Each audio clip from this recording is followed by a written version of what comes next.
এটা একটা পুরুষ প্রজাতির পেঁপে গাছ, তো এটাকে আমরা স্ত্রী প্রজাতির পেঁপে গাছ বানাবো। তো কী করে বানাবো, তো প্রসেসটা খুবই সুন্দর। তো যেহেতু এই পেঁপে গাছটা বলেছে আমাদের মানে ঘর মালিক বলেছে এটাকে কেটে দিতে, তো আমরা কাটবো না এটাকে। এটাকে পুরুষ থেকে আমরা স্ত্রী প্রজাতির বানিয়ে ফেলবো। তো প্রসেসটা খুবই মানে সহজ। তো পেঁপে গাছের প্রথমে মাঝখানটা দুভাগে চেড়ে দিতে হবে আর কি। এইভাবে আমরা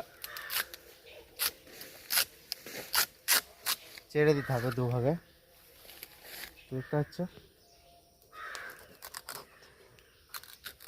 4টা ভাগে বিভক্ত করে দিতে হবে মানে এইভাবে। তারপর কিছু করতে হবে না, তারপর এটাকে কেটে ফেলতে হবে।